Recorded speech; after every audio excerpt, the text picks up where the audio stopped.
देखिए, पिछले से देश भर का किसान आंदोलन कर रहा है कि जो 3 काले कानून किसी भी किसानी संगठन से बात किए बिना देश के किसानों के ऊपर थोपे गए हैं, जिससे किसान के मन में डर है उसकी जमीन, उसका अनाज, उसके बच्चों का भविष्य सब पूंजीपतियों के हाथ में आ जाएगा। और लगातार सरकार से मांग है कि ये आप कानून वापस लीजिए और हमारे साथ सलाह मशवरा करके आप ऐसा कानून लाइए जिससे हमारा भला होता है। लेकिन अफसोस इस बात की कि साल भर से सरकार ने किसानों की एक भी नहीं सुनी और अब तो ये हालात हो गए कि साल भर से उनकी आवाज को चल रहे हैं, अब शरेआम किसानों को ही कुचलने में आ गए हैं। चाहे हम देखें कि कैसे लाठियों के साथ हरियाणा में क्या व्यवहार हो रहा है, दिल्ली के बॉर्डर में क्या व्यवहार हो रहा है, कुछ दिन पहले राजस्थान में लाठियां खाई, यहाँ तो गाड़ी के साथ मंत्री का बेटा कुचल दे। जो मंत्री 5 दिन पहले एक भरी सभा में कहते हैं कि हम इनको सबक सिखाएंगे, सुधर जाएं, तो वो घर में अपने परिवार के बीच में और बेटे को क्या कहते होंगे। और अब सारी वीडियो सामने आ गई कि कैसे तेज रफ्तार से पीछे से आके गाड़ी ने किसान को कुचल डाला। ये बेकसूर किसान जो अपना एक शांतमय आंदोलन, अब किसान अपनी आवाज भी ना उठाएं जी, उनकी कोई पीड़ा है। और अफसोस की बात कि जब वीडियो है, आई विटनेसेस है, सब कुछ पब्लिक डोमेन में है,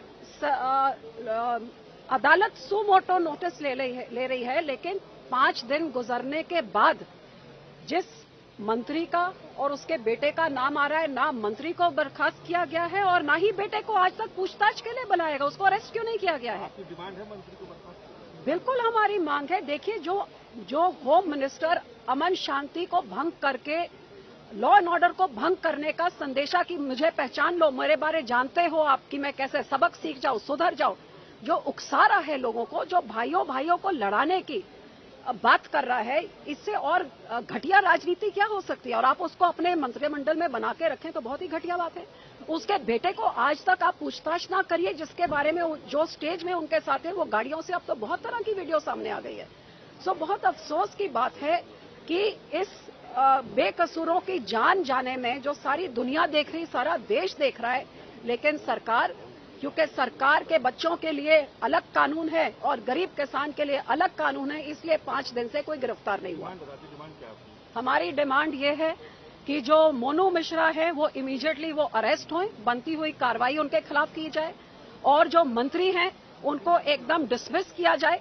और ये जो निहत्थे बेचारे गरीब, जो बेकसूर गरीब किसान, नौजवान बच्चे चले गए हैं, कई सारा जो नुकसान हुआ है 8 जानों का, उनका पूरा मुआवजा दिया जाए, उनको सरकारी नौकरी भी दी जाए और हर तरह से सबसे पहले वो चाहते हैं इंसाफ देना चाहिए ताकि ये हरकतें बार बार ना हो, क्योंकि कहीं पे हरियाणा के मुख्यमंत्री उकसा रहे हैं लोगों को कि लाठी उठा लो, यहाँ यूनियन मिनिस्टर उकसा रहे हैं लोगों को कि सबक सिखा दो, तो ये देश को कहाँ लेके जा रहे हैं? कितना बांटेंगे आप देश को?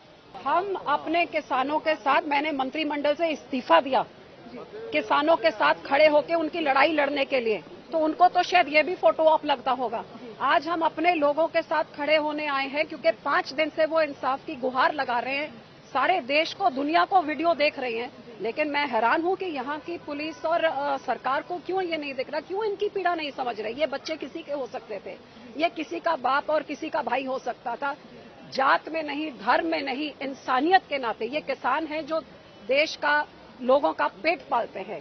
इतना तो इनके बारे में सोचना है। हम उनके साथ अपनी सहानुभूति खड़ा प्रकट करने के लिए, दुख में उनका दुख बांटने के लिए और हर तरह से उनकी जो मदद कर सकते हैं वो मदद देने के लिए हम यहाँ हैं। इस मामले में 2 लोगों को अरेस्ट किया गया है और जो यूनियन मिनिस्टर के बेटे को समन किया गया है, उनसे पूछताछ चल रही है, कैसे देखती है आप? देखिए, वो तो जब अदालत ने सू मोटो नोटिस दिया तब जाके उनको समन भी किया गया, नहीं तो 5 दिन निकल गए, कहाँ कर रहे थे?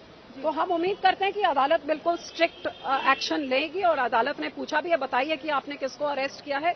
लेकिन मैं यही कहूंगी कि ये बच्चे किसी के भी हो सकते हैं। हम इस चीजों को, ये इस तरह के जो वायलेंस है, इसको रोकने के लिए हम कदम उठाएं और एक संदेशा दें कि ये बिल्कुल सरकार बर्दाश्त नहीं करेगी। और जो बर्दाश्त कर रही है तो कहीं ना कहीं लोगों को पहचानने की जरूरत होगी कि क्या ऐसी सरकारें हम चाहते हैं जो हमारे बच्चों को शरेआम कोई कुचल जाए और उनके खिलाफ कोई एक्शन ना हो। मैम मेरा आखिरी सवाल होगा, आज आप परिजनों से मिलने जा रही हैं और आपका डिमांड क्या होगा? आखिरी सवाल है मैम, डिमांड क्या देखिए, होगा? हम यहाँ पे सिर्फ वो परिजनों के साथ उनका दुख बांटने के लिए आए हैं, उनके साथ खड़े होने के लिए और उनकी इंसाफ की गुहार देने के लिए आए हैं। उससे ज्यादा हम अब उनको मिलेंगे और जैसे वो हमें कहेंगे वैसे हम करेंगे। ABP Sonja, जोश, जज्बा, जुनून।